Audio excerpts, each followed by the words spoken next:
Ladies and gentlemen, as we are all aware, there's no need for an introduction for Dr. David Suzuki, as he defines the importance of eco-sensibility. However, as host for today's luncheon, I will try and cover some of the major points of his extensive career. Dr. Suzuki is a geneticist. He graduated from Amherst College in Massachusetts with an honors BA in biology, followed by a PhD in zoology from the University of Chicago. In 1972, he was awarded the E.W.R. Steacie Memorial Fellowship for the outstanding research scientist in Canada under the age of 35 and held it for 3 years. He has won numerous academic awards, and he just corrected me. I was going to say and holds 25. He now holds 27, as I understand you're going there today. Honorary degrees in Canada, the US, and Australia. He was elected to the Royal Society of Canada and is a companion of the Order of Canada. Dr. Suzuki has written 52 books, including 19 for children. His 1976 textbook, An Introduction to Genetic Analysis, remains the most widely used genetics textbook in the U.S. and has been translated into 8 languages. Dr. Suzuki has over 30 years of award-winning work in broadcasting. His national television career began with CBC in 1971 when he wrote and hosted Suzuki on Science. He was host of Science magazine from 1974 to 1979. In 1979, Dr. Suzuki became the host of the award-winning series The Nature of Things with David Suzuki, who we have all seen. He has won 4 Gemini Awards and is a recipient of the John Draney Award for Broadcasting Excellence. Dr. Suzuki is recognized as a world leader in sustainable ecology. Founder of the David Suzuki Foundation, ladies and gentlemen, please join me in welcoming Dr. David Suzuki.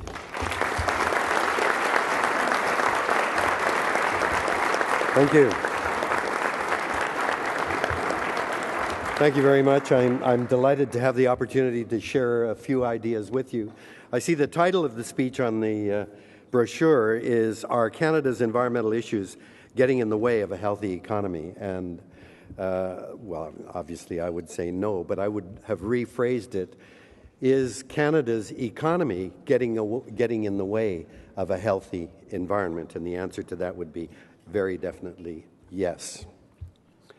I think when you have speakers here, that every speaker should identify themselves as to where they're coming from and what their agenda is. And I'd like to present my agenda. And I have an agenda. I'm now in what I believe is the most important part of my life. I'm now an elder. And as an elder, I don't think anyone can accuse me of having some kind of nefarious plan for more power or money or fame. Indeed, I find that one of the great things about being an elder is my testosterone levels are dropping, and I'm getting really smart when I don't have to think about sex all the time. So this is a very important part of my life, and I hope that I have a credibility with you, that you understand my agenda is dictated by the fact that my generation and the boomers that followed have partied as if there was no tomorrow. And we haven't paid much attention to the mess we were leaving for our children and grandchildren. So my agenda is that I'm working as hard as I can to try to clean up the mess and to try to leave a future for our children that is bright in opportunity, that is a rich biosphere within which they can thrive. That's my whole agenda. And I urge all elders to get the hell off the golf course and start doing the most important thing in your lives, which is to reflect back on a lifetime of experience. You've had a priceless experience of a lifetime lived. You've had mistakes, you've had successes. Well, how about harvesting some of those important nuggets of information to pass on to the next generation? Because I believe as elders, we've got something really important to tell the coming generations. We are at a remarkable moment in all of human history. What we do or do not do in the coming years will determine not just whether or not we survive as individuals or our country survives, but whether our species survives. We are now talking about extinction. Now, that's a pretty melodramatic statement. For all of you that would take a warning like that seriously, I urge you to look for the June 7th issue of Nature, which is one of the premier science publications telling us the state of the biosphere today, and it is terrifying. But we can't avoid confronting the reality of the situation we're in now if we're going to get ourselves out of this mess that we're in. I understand that we all see the world through the lenses of our backgrounds, our gender, our socioeconomic class, our religion. All of these things, and especially our profession, shapes the way that we see the world. You know, just as a parenthesis, I was trained as a geneticist. When I have an audience this side, I can't help myself, but I see mutants everywhere. So, you know, we look at the world through the lenses of our backgrounds.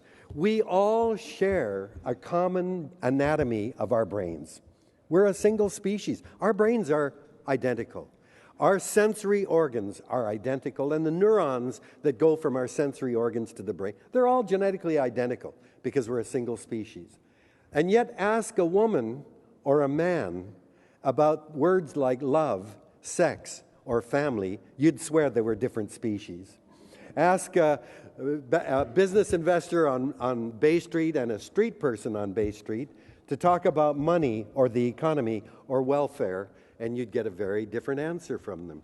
Talk to a Palestinian and an Israeli about Gaza, and you'd be amazed at the difference. So we perceive the world through lenses that prevent us, in many cases, from seeing the world as it really is.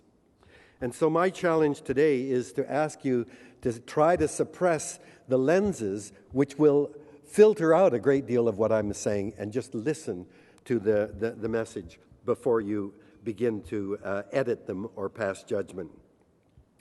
This year is the 50th anniversary of the beginning of the environmental movement. In 1962, Rachel Carson published Silent Spring, all about the unexpected effects of pesticides. And if you read that book, and I still read it today because it's every bit as relevant, what she saw was pesticides as just a part of a much bigger picture, that everything in the world is connected to everything else. So that whatever we do, whether it's spraying chemicals on a field to kill pests, ends up affecting the entire web of life because we're all influenced or interconnected. Because of her book in 1962, we began an explosive growth in the modern environmental movement. In only 10 years, the United Nations had formed UNEP, the United Nations Environment Program, and called the first global conference on the environment in Stockholm.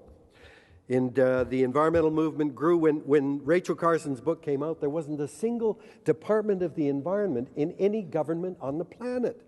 The word environment in 1962 simply didn't mean what we've come to understand it today. Now you can't have any level of government, any corporation, without having an environmental committee or someone looking after that particular area or portfolio. We have laws that are to regulate and manage the air, manage the water, endangered species. And millions of acres have been set aside around the world now as parks and reserves. That's all a result of the rapid growth of our environmental awareness. 1992 was the Earth Summit in Rio, and Rio was meant to signal a fundamental shift in the way that humans lived. From that point on, no major activity or development that human beings would carry out could be carried out without considering the environmental implications first. And there was a massive blueprint to get us onto a path of a sustainable future called Agenda 21.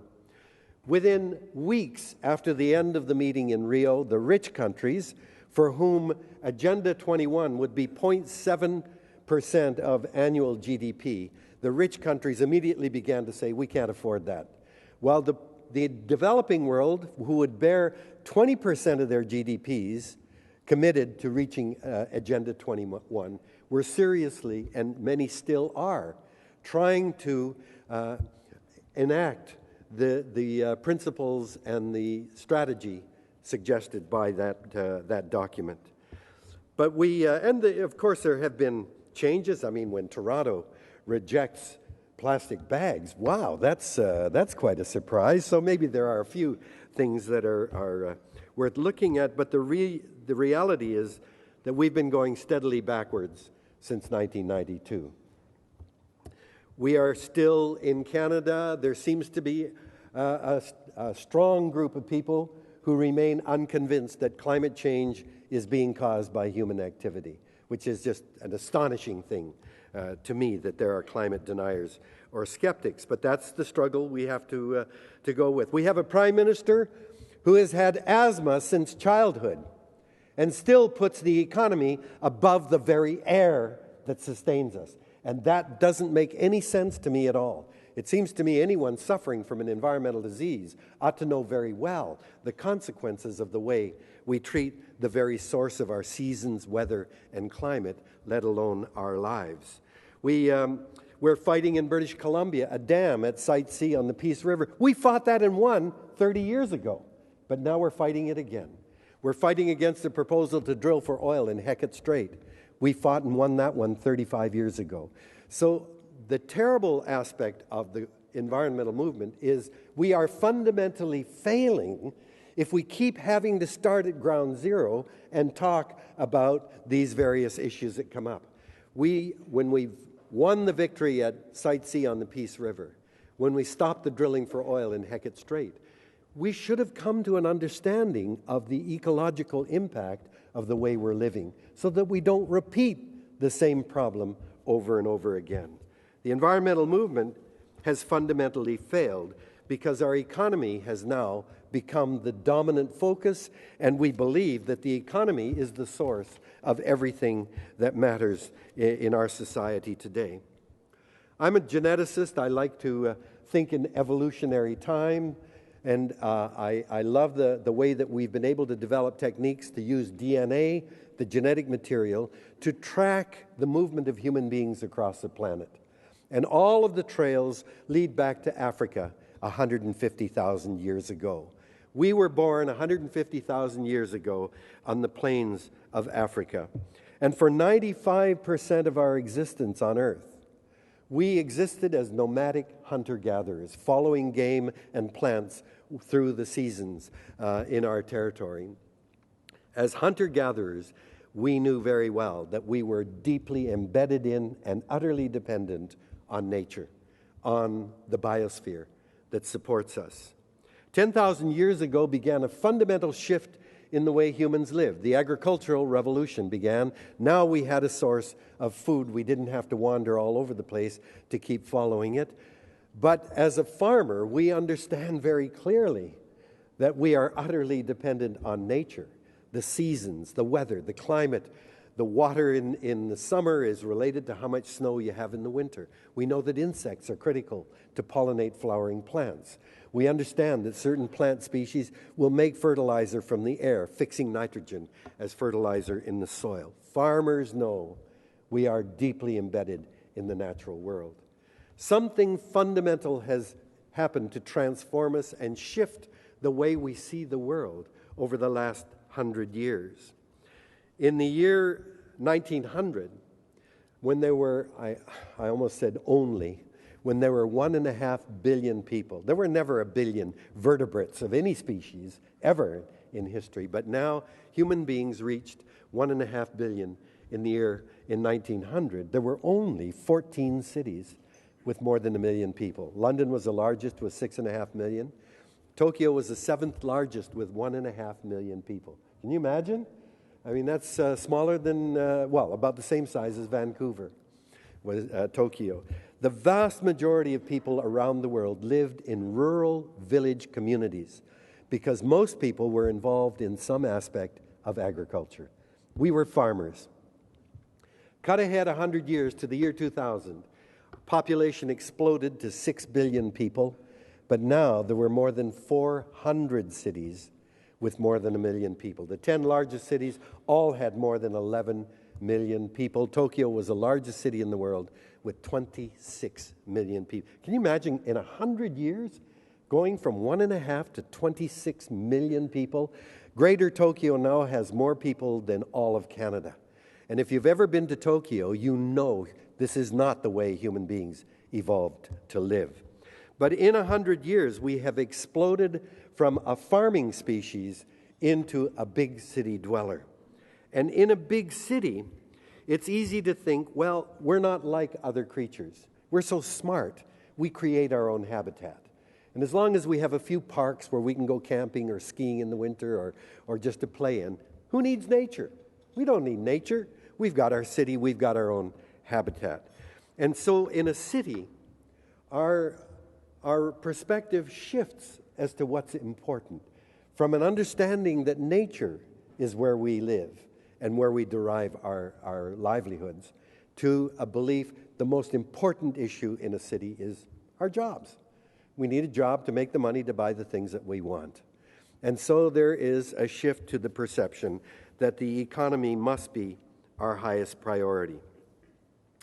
We have become in 100 years not only the most numerous mammal or vertebrate on the planet, and that population alone means that we have a very big ecological footprint. That is, it takes a lot of air, water, and land to support 7 billion human beings. Every one of us has to eat food, we have to drink water, breathe air, clothe and shelter ourselves, and that means as a species, we take a lot of the air, water, and land of the planet. But of course, we're not like a rat or a rabbit or a mouse. We have a vast amount of technology, most of it developed in the last 100 years, and that technology increases our ability to consume. We can now go to the deepest parts of the oceans, to the highest parts of the mountains, and we can extract from the planet to produce our stuff. And that has amplified many, many times the ecological footprint of human beings. And of course, that's added to even more by our addiction to consumption. My mother and dad became adults right at the time of the stock market crash in 1929. And that scarred them. They taught me things like, live within your means, save some for tomorrow, share, don't be greedy. You've got to work hard for money to buy the things you need, not the stuff you want, but the things you need. Don't run after money as if having more money and stuff makes you more important or a better person. Those are the values I was taught by my parents, which seem to run totally counter to a society in which 70% of our economy is based on consumption. Not consumption of things that we need, just things that we want. And there's no end to what we want. But when you add all of that together, you have our population, our technology, and our consumptive patterns. We have an immense ecological footprint. And part of the impact of that is we are altering the climate itself. And anybody that says, humans couldn't possibly be strong enough or powerful enough to affect something like weather, you don't know what you're talking about. You haven't really thought about how powerful humanity has become. And we now exist within a global economy that hides the ecological and the social impact of what that economy is doing. When you go to the store and buy a shirt, you want a cotton shirt, I'm sure very few of you ever ask, is this shirt organic? Cotton is one of the most chemically intensive crops that we grow. And where cotton is grown on a vast scale, you'll see an ecological and a social disaster, as we see in the former Soviet Union around the Aral Sea. We buy cars and computers and television sets. There are a lot of metals in them. Mining is one of our most destructive activities. Do we ever say, gee, before I buy this car, where did all the metals come from? I mean, what was the effect of mining on the people that live in that area? What about the nature around those mines? We don't ask those questions. We just want a brand product. We pay our money. We buy it. And yet, by purchasing that product, there are repercussions that extend around the planet. But the global economy hides much of that ecological and social cost. And so now we have become so powerful that we are altering the physical, chemical, and biological properties of the planet on a geological scale. Scientists classify the various ages of the planet according to major geological events. You know, there's the Eocene, the Miocene, the Holocene, the Oligocene. Now, the last 200 years, scientists say, is the Anthropocene epoch, a period in which human beings have become so powerful that we are altering the planet on a geological scale. So we call this either the Anthropocene epoch or the Homozoic era.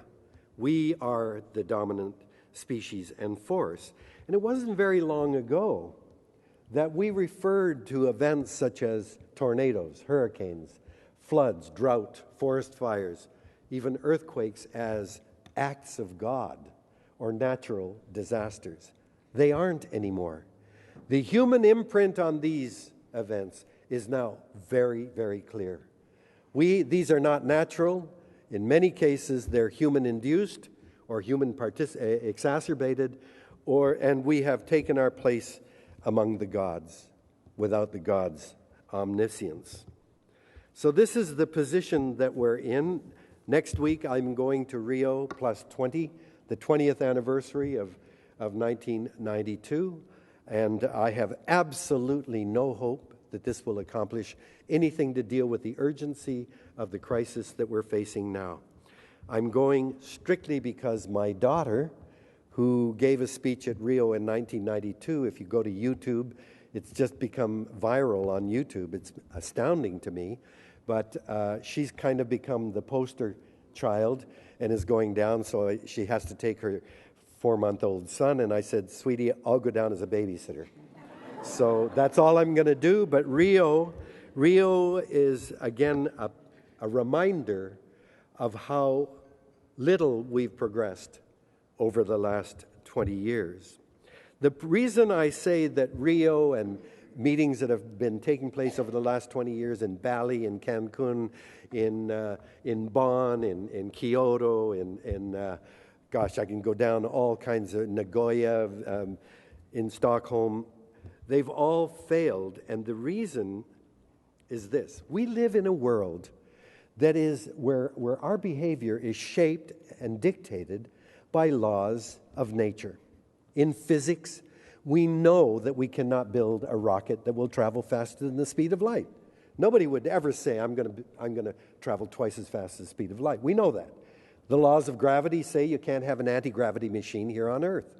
And we know that entropy, the laws of entropy, say that you can't build a perpetual motion machine. Those are laws of nature that physicists have determined, and we live within that world. Laws of chemistry determine the kinds of molecules and chemical reactions you can take place because they are dictated by diffusion constants and reaction rates and the property of various atoms. We know that chemistry is limited by those laws of nature. In biology, we know that biology dictates that our absolutely most fundamental needs are not dictated by the economy. And something I love to tell children because they're so trusting. I say, okay, kids, we're going to do this little experiment. I want you all to take a deep breath, and they're so trusting, right? Now, I want you to hold that, and I'm going to time you. Don't take another breath for 5 minutes. And they believe you, right? They try, and you see them turning pink, and eventually they exhaust. And I say, that's because air is so important that you can't commit suicide by deliberately holding your breath. Your body will not allow you to do that. From the moment you emerged from your mother's body to the last breath you take before you die, you need air every minute of your life. I would have thought, whoa, that's a pretty high priority. You know, not bad. If we don't have air for more than 3 minutes, you're either dead or brain dead. If you have polluted air, you're sick. Surely to God, we would put air as our highest priority as a species to protect. And we use it as a garbage can, and we're not willing to pay a carbon tax to put garbage into the atmosphere. What the heck is going on here? And then we have the nerve to ask, are environmental issues destroying a healthy economy? Wait a minute now. It's the economy and economic growth that is destroying a healthy planet. So we've got everything backwards. Our most fundamental needs are dictated by our animal nature. I gave a talk in Austin, Texas, many years ago, and there were a lot of kids in the audience. I said, now, kids, if you remember one thing from my lecture, please remember we are animals. Man, did their parents get pissed off at me. Don't you dare call my daughter an animal. We're human beings. We really think that we've escaped our biological nature. You can see the way, if you call someone a pig, if you call someone an ape or a snake or a worm, these are insults because we think we are not like those other. We are animals. I went to a store years ago in Calgary, the big sign in the front store, no animals allowed. I went to the proprietor. I said, if you enforce that, you're not going to have customers.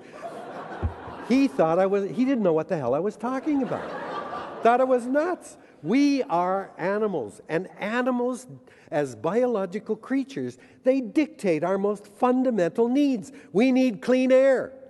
We need clean water. You don't have water for more than 3 or 4 days, you're dead.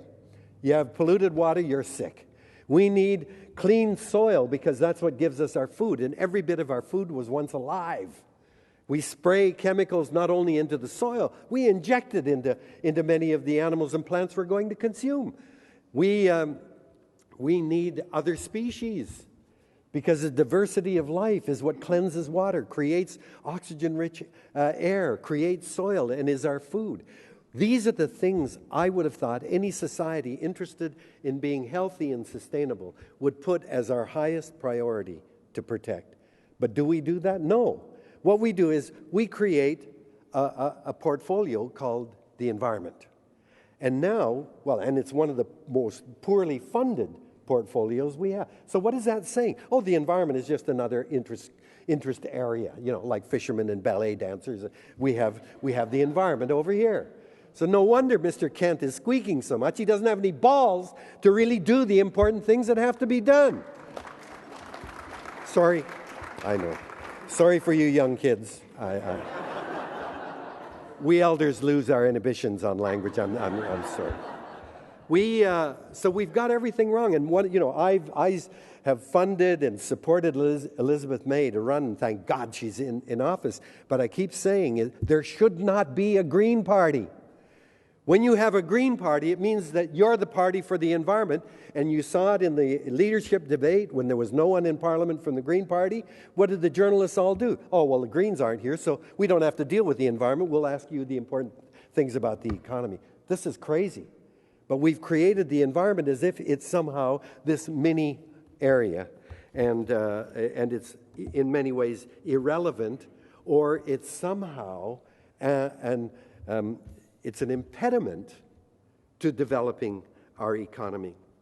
So this is the real world within which we live, a real world dictated by rules of physics and chemistry in which we have to live according to the laws and principles that emerge from the field of biology. That's the world that we live in. Other things are not. We think we're so important, we're actually going to dictate the way this biosphere is. We draw lines around our property, around our cities, around our province, around our countries, and boy, do we take those lines seriously. We will go to war, we will kill and die to protect those borders. But I'll tell you something, nature couldn't care less about human borders. You think that a salmon born in a British Columbia river that goes down through the Alaskan Panhandle considers itself a Canadian or an Alaskan fish? I mean, they don't care. What about birds that go from South America all the way up to the Arctic? Who do they belong to? Who do they care? Our monarch butterflies that summer in Ontario and end up in Mexico. Do you think they care whether they're Mexican butterflies or Canadian? And you think about air and water and dust that comes from Africa. They don't stop at the American border and say, I need a visa to land on North America. So what do borders mean? And this is why there's no way that we can deal with the atmosphere at Rio or at Copenhagen when we're all caught up in our little national boundaries that dictate the way we see the world and our agendas. There are other things that we create. We create concepts like capitalism, free enterprise, the economy, corporations, markets, currency. For heaven's sakes, these are not forces of nature, they're human inventions.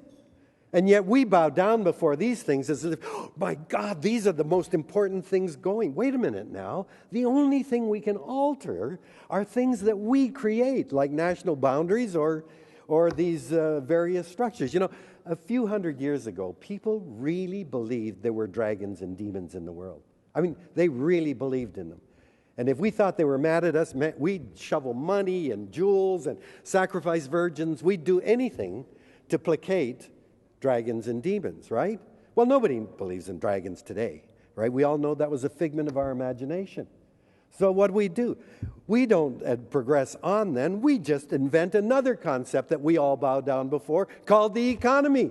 The economy, yes, oh my God, the fate of Canada is determined by the fate of the economy. I was talking to Preston Manning a few years ago, and there are a lot of things that he agrees. He agrees we should put a price on carbon and all that stuff. But we were talking, and I said, well, the market, and when I said the word market, he went, the market, oh, the market, yes, free the market, let the market, what the hell's going on? That's not a force of nature, it's a human invention.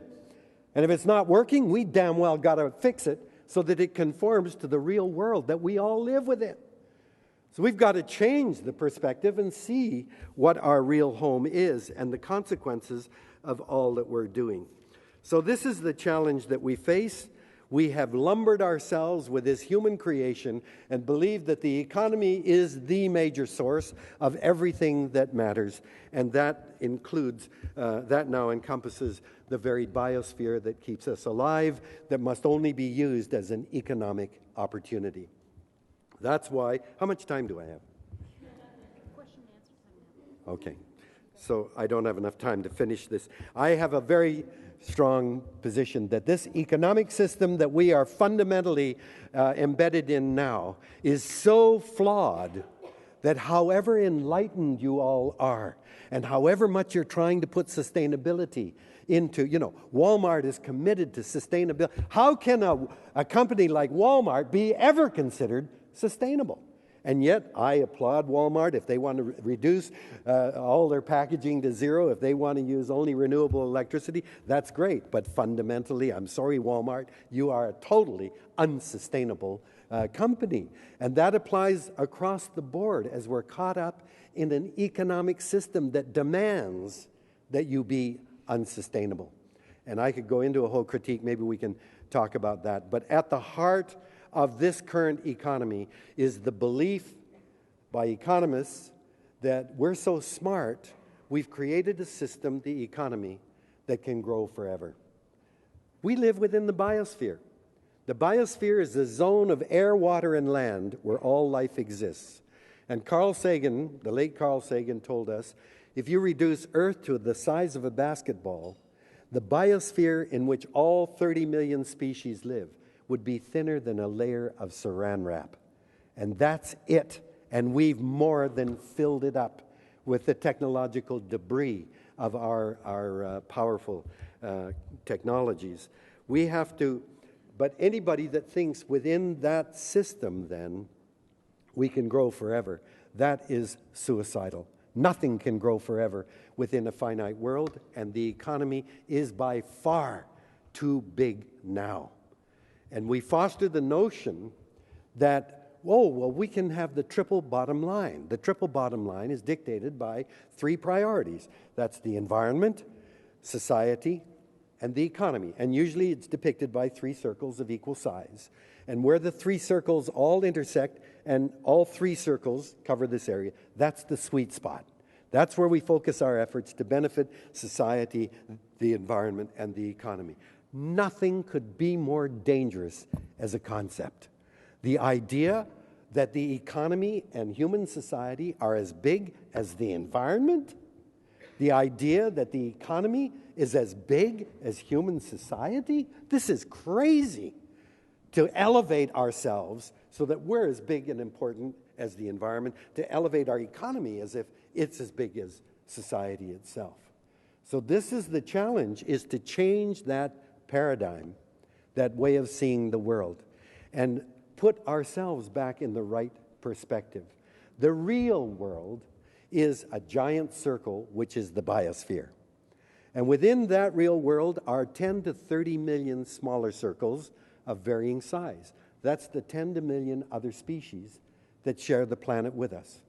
But right now, one of those circles has become 40% of the larger circle, and that's us. I say it's 40% because we are now taking or co-opting or destroying or using 40% of what is called the net primary productivity of the planet. What is driving life on the planet is sunlight captured by plants through photosynthesis. All of the energy in your bodies that you need to grow and move and reproduce, all of that is sunlight.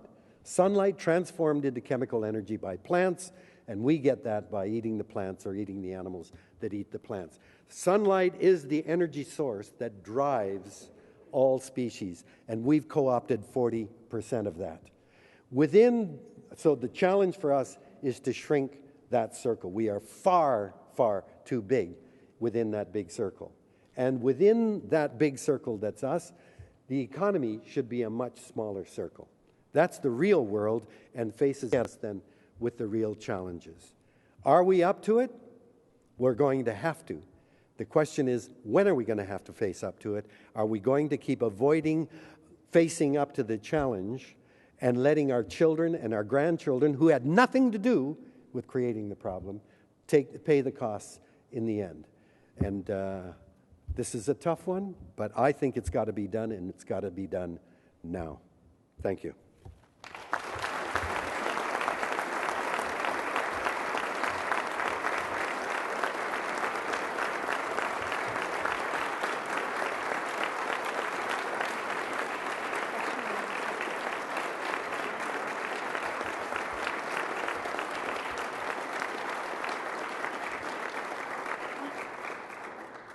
Ladies and gentlemen, at this time, Dr. Suzuki has been kind enough to take a question and answer period. So we have individual volunteers that have microphones. Does anyone have a question for Dr. Suzuki? Don't be shy. Oh, there we go. Excuse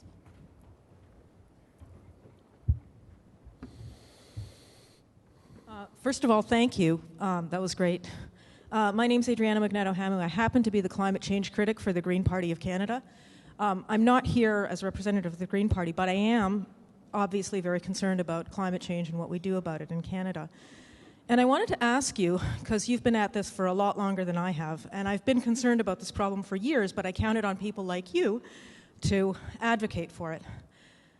I wanted to ask you about what seems to me, having been at this only for about 7 years, as a very dangerous time now, when the whole environmental movement is being attacked by the government, and we're being called terrorists.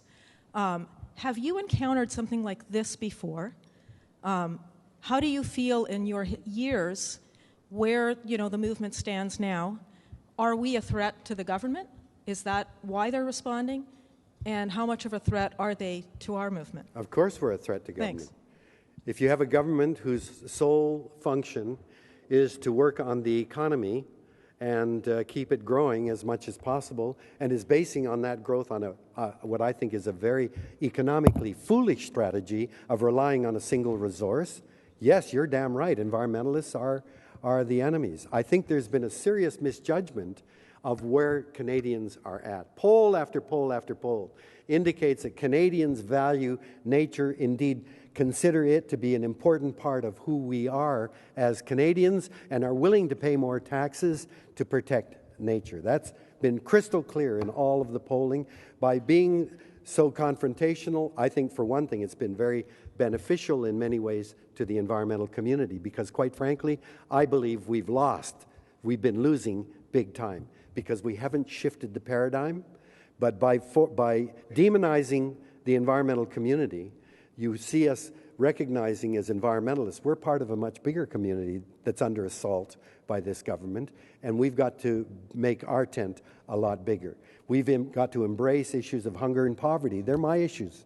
Starving person finding an edible plant or animal is not going to consult the Red Book and see whether it's endangered. They're going to kill it and eat it. So if we don't deal with hunger and poverty, forget the environment. So we've got to reach out and embrace a much larger part of the population. And quite frankly, we are overwhelmingly, I think, in the majority. But we've got to now consider the kind of tactics we have. What concerns me right now, and you ask whether I've had this kind of I've many times, been told don't come into this town because and threatened. I mean, this is real physical threats when we were fighting the forest industry against clear-cut logging in the 70s. I was run off the road when I was jogging in Sandspit, Haida Gwaii. The guy deliberately turned his truck and drove me into a ditch. And I've always said, if I go into a town and someone shoots me, keep the cameras rolling, because at least take advantage of that if someone's going to kill me. But I think what's insidious now is it's much bigger than about the environment. What's going on now is undermining what I believe is our parliamentary democracy.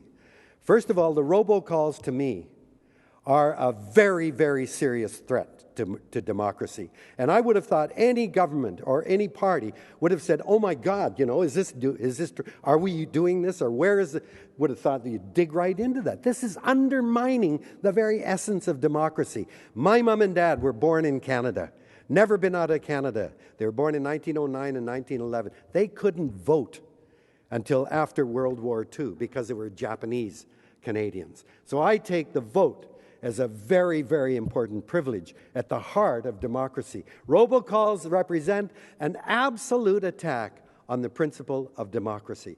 Now, I went to high school during, it was a Jurassic age, I admit, 1950s, and I remember in civics class being taught that we are not like Americans, that we have a parliamentary democracy. We don't vote for the Prime Minister. Parties elect leaders, and we vote for parties because of the platform they present to us before an election. We consider what the platforms are, and we vote accordingly. And when we elect a government or a party, they then have a mandate to enact their platform. I never heard any discussion about turning Canada into a petro-state. I never heard any discussion about wide-open development of the tar sands and to hell with the rest of Canada. A lot of the issues that are being raised now, it seems to me, have never been presented to us, but because the government now has a majority, they think it's a mandate to do anything. That's not the parliamentary democracy I remember. When over 40% of us aren't voting, we're already in trouble. And if we're not raising holy hell about restoring democracy, where civil society is taken very seriously, then we deserve to lose our democracy. It's crystal clear what this government's agenda is. I don't care what their underlying hidden plans are. Look at what they're doing. Turn off the long-form census. We cancel the research vessel in the Arctic to look at climate change.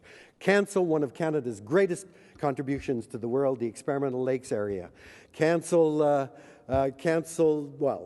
Fire hundreds of scientists working for Department of Fisheries and Oceans and the environment. So I could go down through a whole list of things, but don't listen to the experts on long gun registry. Don't listen to the experts on safe injection sites. Don't listen to the experts about declining crime rates. This is a government that doesn't want information. Muzzle scientists or get rid of scientists. They don't want to be lumbered by information or facts so that then you can impose an agenda run on ideology. And I think this is a very, very dangerous situation, and we need to get back and reclaim our democracy.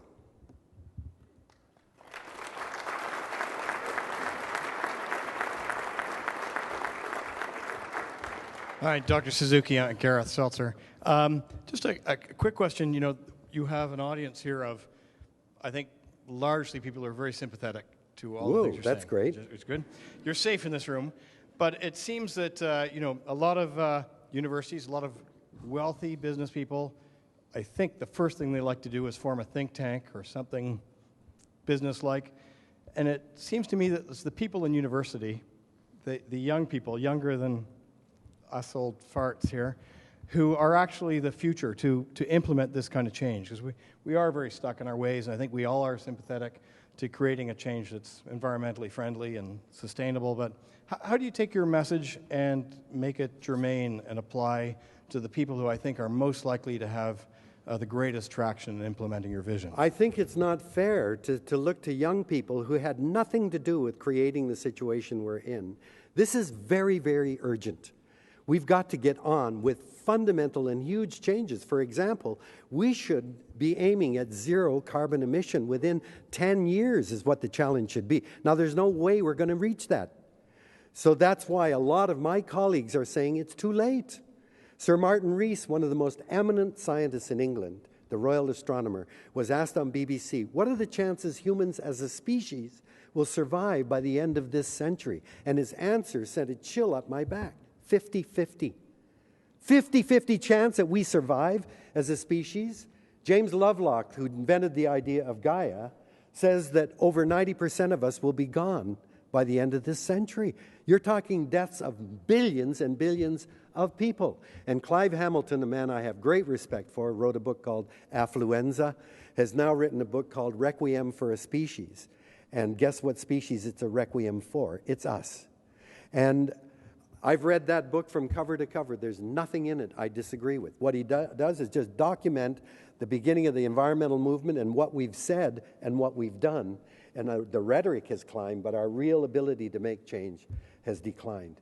So we're in a moment of crisis. I believe that youth, they have everything at stake because it's their entire future. But they, among all our society who vote, are the least likely to go out and vote. Why? They know damn well political realities don't value them. Young people don't vote.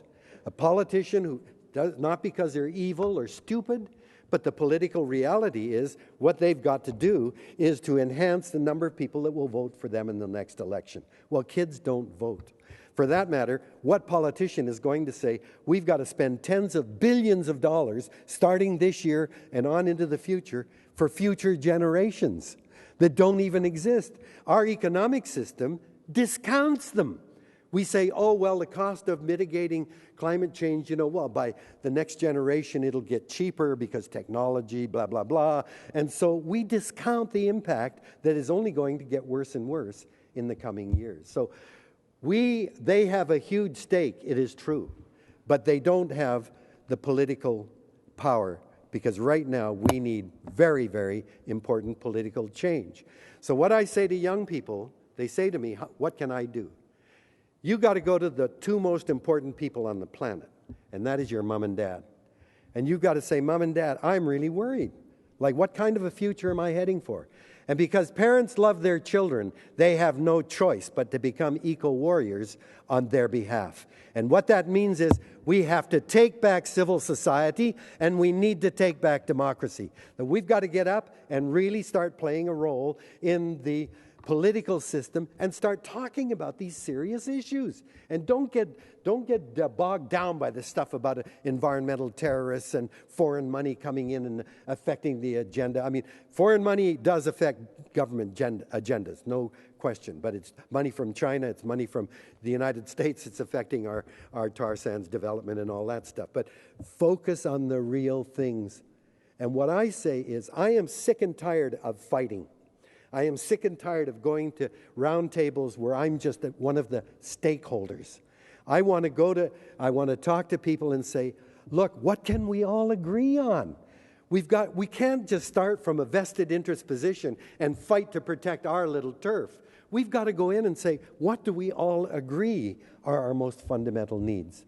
And then you say, it's damn well air, water, soil, biodiversity. These are the things that keep us alive and healthy, that make an economy possible. And then you got to build your social needs and your spiritual needs. And then you ask the question, what kind of an economy can we develop that will sustain and support those fundamental needs? We're not having that discussion. We've got to take it back So I say anyone that cares about the future, about the environment, about the economy, we've got to make it a serious discussion in civil society, and politicians will then respond. Thank you.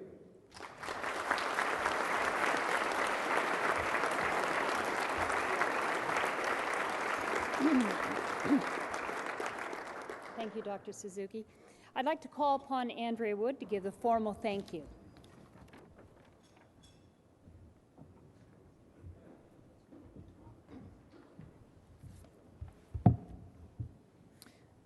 Madam President, distinguished guests, fellow members and guests of the Empire Club of Canada, I have the honor of expressing our thanks today to Dr. Suzuki. Thank you, Dr. Suzuki, for your remarks today, which followed decades of hard work reminding us of the importance of the environment to our physical, spiritual, and yes, economic well-being. And by the way, thank you for sharing a great perspective on aging. I particularly appreciated your remarks on that topic. Your comments today on the relationship between environmental protection and economic growth are particularly timely today, as our government enters into a lengthy session, among other things, to debate the very topic that you've asked us to consider today.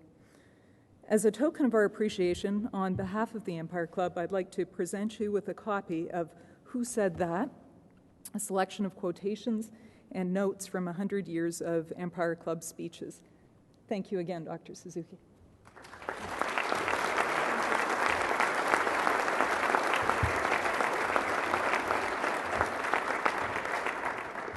Thank you, Andrea.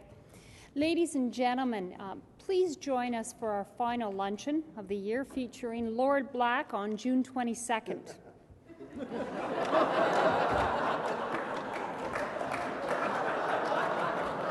I'm going to pause right now.